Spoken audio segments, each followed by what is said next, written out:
गुरुवर आचार्य श्री आगे कह रहे हैं, देव शास्त्र गुरु से आगे बढ़ने का जो मान होता है वह नियम से अनंतानुबंधी कसाय का मान है, क्योंकि जिनके माध्यम से अपना सम्यक दर्शन बना हुआ है, अब उन्हीं से आगे बढ़ने का मान अहंकार कौन करेगा? कोई नहीं कर सकता है। पूजा करो, पूर्ण की करो, अनंत की करो। पूजा करो, पूर्ण की करो, अनंत की करो। लोक में विख्यात है कि सुखी की पूजा करोगे तो तुम भी सुखी बन जाओगे। लोक में क्या विख्यात है, क्या फेमस प्रसिद्ध है कि सुखी की पूजा करोगे तो तुम भी सुखी हो जाओगे। पूजा करो, पूर्ण की करो, अनंत की करो, विशालता की करो, विराटता की करो। उस लौकिक प्रभु और उसकी भक्ति से क्या प्रयोजन जो सिर्फ संसार को ही दिलाता है? वास्तविक प्रभु और उसकी भक्ति तो वह है जो उसे भी प्रभु परमात्मा बना दे।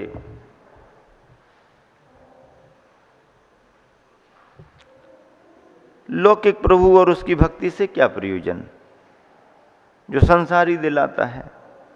वास्तविक प्रभु और उसकी भक्ति तो वह है जो उसे भी प्रभु परमात्मा बना दे।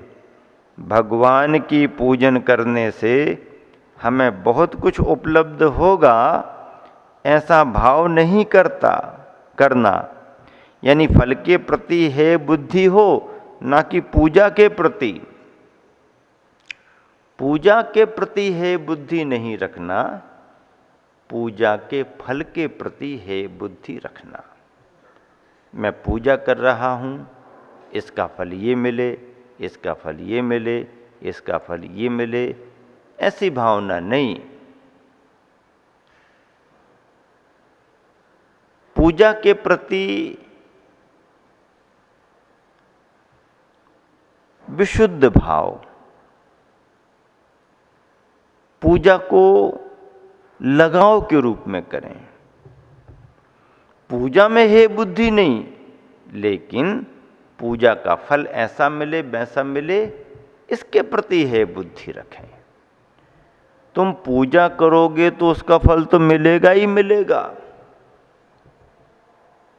जब छोटे थे, घर में थे, तो मंदिर में एक दोहा लिखा हुआ पढ़ने में आता था पूजा के फल के बारे में। जो नित्य पूजा करत हैं बेनर इंद्र समान। जो नित्य पूजा करत हैं बेनर इंद्र समान। अरे मनुष्य मजूरी देते हैं तो क्यों न दे भगवान? तुम किसी के घर जाकर के उसका थोड़ा सा काम करोगे तो वही तुम्हारे लिए कुछ दे देगा, मेहनत हुई है। तो जब साधारण सा व्यक्ति भी तुम्हारी मेहनत पर कुछ दे देता है, तो फिर भगवान की यदि तुमने भक्ति की, भगवान की पूजा की, तो तुम भले ही मत मांगो, मांगने के भाव से भले ही तुमने नहीं किया, फिर भी तुम्हें मिलेगा ही मिलेगा। मनुष्य मजूरी देते है तो क्यों न दे भगवान। हालांकि भगवान देने वाला दाता नहीं है। क्या भगवान देने वाला दाता नहीं है? फिर भी मिलता है।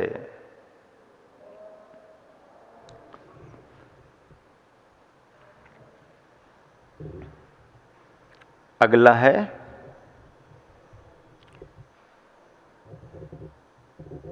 हम अपने परिणामों से ही भगवान से दूर हैं और परिणामों की निर्मलता से ही उन्हें हम निकट देख सकते हैं। परिणामों की ही दूरी और परिणामों की ही निकटता है। बाहर की दूरी कोई महत्व नहीं रखती है। भावनाओं में दूरी होती है और भावनाओं में निकटता होती है। दूर रहते हुए भी वह दूर नहीं माना जाता है जिसके भावों में लगाव है, और पास रहते हुए भी वह पास नहीं माना जाता है जिसके मन में अलगाव होता है। अलगाव ठीक नहीं है और अलगाववादी विचारधारा भी ठीक नहीं है। जिस देश में तुम हो तो उस देश में रह करके अलगाववादी कैसे हो सकते हो? लगाववादी होना चाहिए। राष्ट्र से लगाव हो, राष्ट्रीय संस्कृति से लगाव हो। भक्ति आराधना सातिशय पुण्य का कारण तो है ही। भक्ति आराधना सातिशय पुण्य का कारण तो है ही, साथ ही साथ परंपरा से मुक्ति का कारण भी है। साथ ही साथ परंपरा से मुक्ति का कारण भी है। सातिशय पुण्य का कारण भी भक्ति आराधना बनती है, लेकिन केवल पुण्य का कारण ही नहीं है। पुण्य के कारण के साथ साथ परंपरा से मुक्ति की कारण भी है। भगवान आयतन ही हैं, वह कभी अनायतन नहीं हो सकते। ऐसा नहीं कि व्यवहार नए से तो आयतन और निश्चय नए से अनायतन हैं। जो आयतन होते हैं वो कभी अनायतन किसी भी अवस्था में नहीं होते। हाँ, ये बात अलग है कि जब तक हम प्रवृत्ति में हैं तब तक वो हमारे लिए आधार हैं, और जब हम निर्वृत्ति में चले जाएंगे तो उस आधार की हमें जरूरत नहीं पड़ेगी, पर वो आधार विहीन हो जाएंगे, ऐसा नहीं है। वो तो हमेशा आधार रहेंगे। जब तक हम प्रवृत्ति में हैं हमें आधार, हम ध्यान में चले गए हमें आधार नहीं है, लेकिन दूसरी प्रवृत्ति वाले को आधार हैं। आयतन हर अवस्था में आयतन ही होता है, अनायतन कभी हो नहीं सकता। आयतन का अर्थ क्या? आधार। आयतन का अर्थ आधार। देव सास गुरु आयतन हैं, और उनके सेवक, उनके मानने वाले, उनका अनुकरण करने वाले देव सास गुरु और उनके उपासक ये आयतन हैं। कुगुरु, कुदेव, कुशास्त्र और उनके मानने वाले ये अनायतन हैं। अनायतन हर अवस्था में अनायतन ही रहेगा, और आयतन हर अवस्था में आयतन ही रहेगा।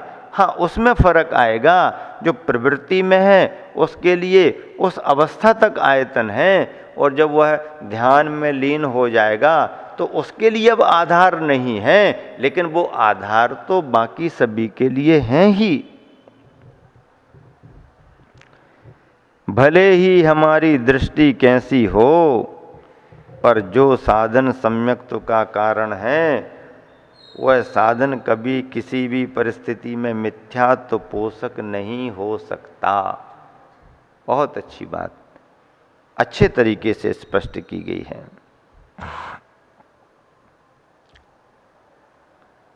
अपार वैभवशाली इंद्र भी जब समो शरण में जाकर भगवान के चरणों में झुक जाता है, अपार वैभवशाली इंद्र भी जब समो शरण में जाकर भगवान के चरणों में झुक जाता है, तब मिथ्या दृष्टि देव भी भगवान की महिमा से प्रभावित हो जाते। इतना बड़ा वैभवशाली इंद्र भगवान के चरणों में झुक रहा है। ऐसे भगवान जिनके सिर पर मुकुट नहीं, शरीर पर वस्त्र नहीं, आभरण आभूषण नहीं, चमक धमक का कोई सामान नहीं, राग रंग की कोई सामग्री नहीं, ऐसे वीतरागी भगवान के चरणों में जब सजा धजा वैभवशाली इंद्र मुकुट हैं, हार हैं, मालाएं हैं, मणियां हैं, साज सज्जा वेशभूषा है, ऐसा वैभवशाली प्रधान इंद्र सौधर्म इंद्र जब बीतरागी भगवान के चरणों में झुकता है, तब फिर क्या होता है? मिथ्या दृष्टि देव भी भगवान की महिमा से प्रभावित हो जाते हैं और सम्यक दर्शन प्राप्त कर भक्ति गुणगान करने लगते हैं। धन्य है प्रभु की महिमा, जिसका वर्णन हम शब्दों में नहीं कर सकते हैं। कैसे वर्णन करें प्रभु की महिमा का? कितना भी गुणगान किया जाए, अनंत गुणों के धनी भगवान की महिमा पूर्ण नहीं हो सकती।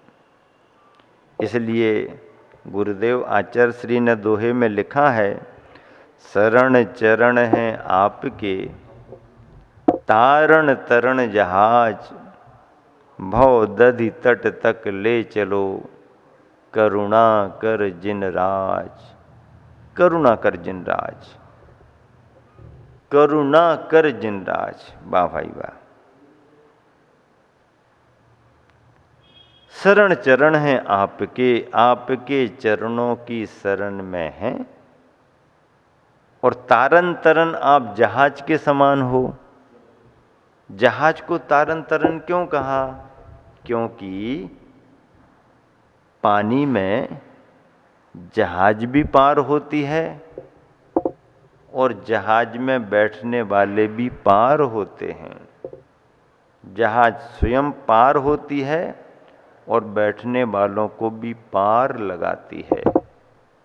इसी को तरन तारन कहा जाता है। तारन तरन जहाज, बहुदधि तट तक ले चलो, संसार के समुद्र के किनारे तक ले चलो।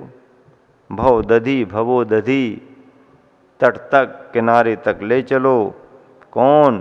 करुणा कर जिन राज। करुणा कर हैं, करुणा और आकर करुणा की खान, करुणा के भंडार। जिन राज, जिन राज, जिन में राज लगा दिया। जिन कहो, जिनेंद्र कहो, जिन राज कहो, एक ही बात है। मुनिराज और जिन राज में अंतर है। मुनिराज मुनिराज हैं, जिनराज जिनराज हैं, और इन दोनों के पहले बनराज भी हैं। बनराज, बनराज का अर्थ क्या होता? बनराज यानी सिंह, जंगल का राजा।